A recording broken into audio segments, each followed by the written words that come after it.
this video, we'll continue our exploration of Hobbes on violence and human nature. Specifically, we're going to focus on the war of all against all. So Hobbes describes what he calls the war of all against all. He begins this description with a discussion of what he calls the state of nature. The state of nature is any state in which there is no formal government, where for Hobbes, a formal government is an authority figure that has the power to punish people who deviate from the rules that it sets down. So a government-like organization that doesn't have the power to punish doesn't count as a formal government. So, for example, the United Nations, insofar as it doesn't have the power to punish those who deviate from its rules, wouldn't count as a government according to Hobbes. But at any rate, the state of nature is a state in which there is no formal government. Hobbes thinks that the state of nature would include three crucial elements. He actually describes four. He says he'll describe three, and then he describes four. We'll end up describing all four. The first is competition, the second is distrust, and the third is what he calls the struggle for glory. So let's begin with competition. So Hobbes says, by definition, there's no rule-enforcing body in the state of nature. So we're going to suppose we're in the state of nature. So there's no government, there's no king, there's no police force, nothing like this.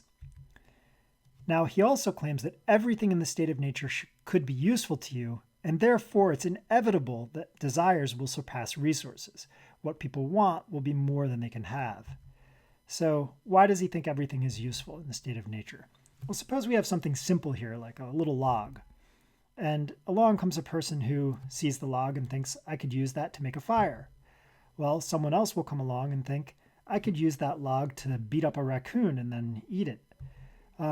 These people are going to be in conflict. They're not going to be happy. They can't both have the log, so there's going to be inevitable conflict. Now, Orange there might think, moreover, if I don't acquire the log, Green over there can use it to club me. And Green might think, even if Orange over there just uses the log to make fire, that may hurt me by helping her to survive, and in some future case we'll be in competition and she'll get the resource and I won't, or I'll have to fight for it, and that's risky. So just her survival is a threat to me. So because of that, everything is useful. Desires will inevitably surpass resources. Now, Hobbes also thinks that everyone is roughly equal and each believes herself the wisest, and consequently each expects to win in any given battle that there may be. Now, why does he think everyone thinks everyone is roughly equal? Well, the idea is this. Each person will think, I could somehow gain an advantage and take out that other person. Now, you might think that's only working out here because these people are depicted as being more or less identical, but suppose this person here is much smaller and weaker than Orange. That is, Green is much smaller and weaker than Orange. Green can still think, like, I could hide in a tree and drop a rock on Orange, or I could dig out a pit when Orange isn't looking and she can fall in it. So when Hobbes says everyone is roughly equal, what he means is everyone's roughly equal in killing ability. Each of us has the ability to kill others. And here's a passage in which Hobbes is saying that, so I'll just read it out. He says, nature has made men so equal in the faculties of body and mind as that, though there be found one man sometimes manifestly stronger in body or quicker in mind than another, yet when all characteristics are sort of reckoned together, the difference between any two people is not so considerable as that one can thereupon claim to himself any benefit to which another may not pretend as well as he. For, as to the strength of body, the weakest has strength enough to kill the strongest, either by secret machination, so hiding out in a tree and dropping a rock on Orange, or by confederacy with others. Maybe Green goes and gets some other people who are weaker than Orange, and together they can take out Orange. So when Hobbes says everyone is roughly equal, what he means is each of us can kill any given other person. Now, why does he think each believes herself the wisest? Well, here's a quote. He says, "For such is the nature of men that howsoever they acknowledge many others to be more witty, or more eloquent, or more learned, yet they will hardly believe there be many so wise as themselves, for they see their own wit at hand and others' men's at a distance." Now, the crucial explanation here is that they see their own wit at hand and other men's at a distance. And the idea here is you pretty much succeed in life with what you set out to do. And I don't mean that in a big sense. I don't mean that if you wanted to be a professional basketball player, you're going to be a professional basketball player. What I mean is if you wanted to go to the refrigerator and get some mustard, you pretty much succeed in going to the refrigerator and getting some mustard. If you want to brush your teeth, you pretty much succeed in brushing your teeth. If you want to sit in a chair, you succeed in sitting in a chair. And Hobbes's idea is that in your day-to-day life, you witness your own success repeatedly. But you don't witness others' success as regularly as you witness your own. Now, that's Hobbes's defense of the claim that each believes herself wisest. I think there's a better defense, which is just this. Whatever your beliefs are, you think they're right. And when someone disagrees with you, you think the other person is wrong. And that's just trivial. And the reason I say that's just trivial is this. If you and I disagree about some claim, like maybe I think some surface is blue and you think it's yellow. I say, I believe it's blue, you say, I believe it's yellow. Well, I think I'm right and I think you're wrong. If I didn't think I was right, then I wouldn't believe that the surface was blue. I would change my mind and believe that it was yellow. So the point here is, whenever you disagree with someone else, you have one belief, they have another.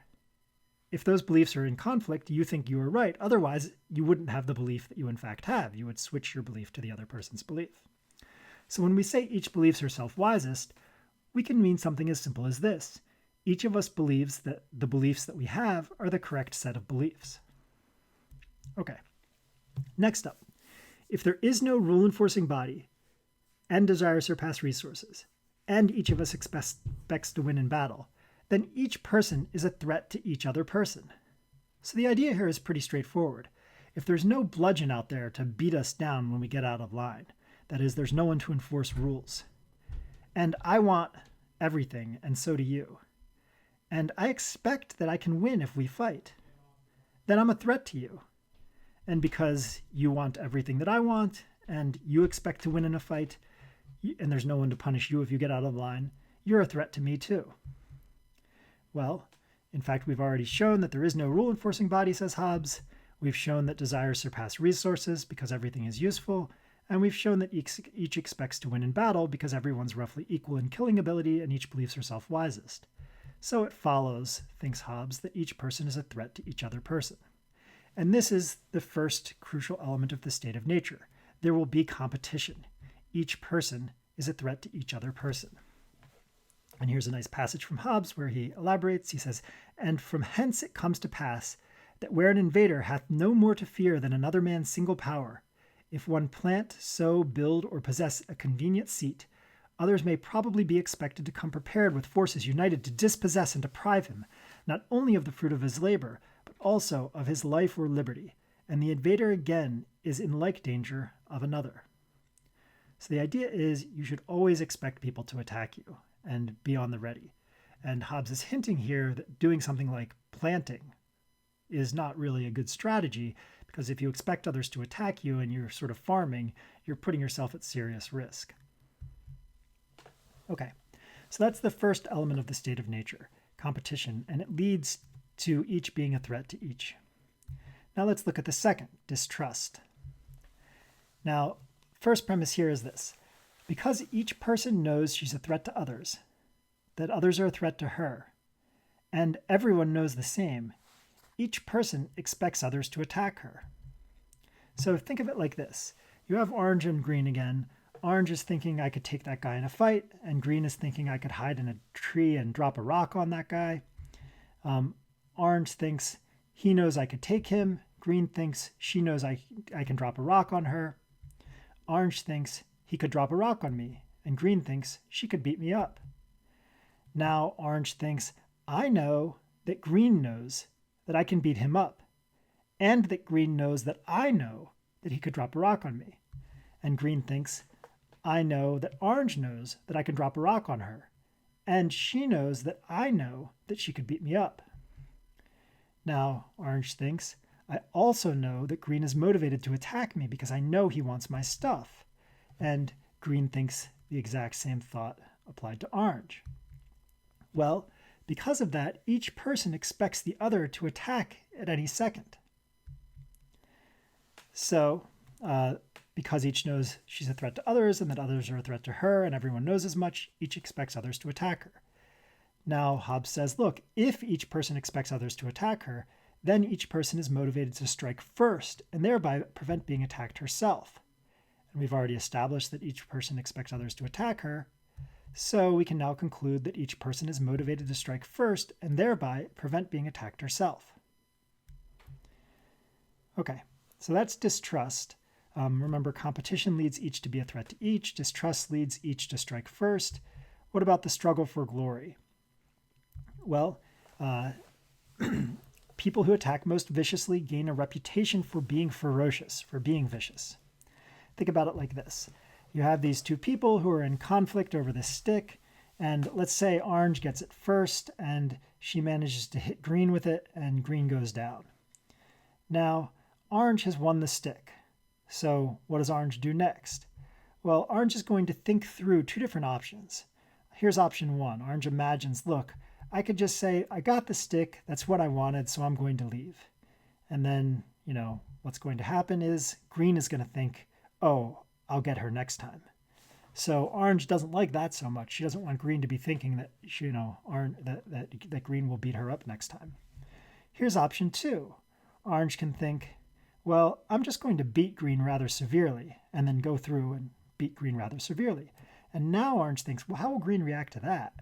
Well, green will think, I'll avoid that crazy person next time, and I'm going to tell other people to avoid her too. So orange thinks I better go with option two because that's the safer for me in the long run. Okay, so orange then gets what she wants.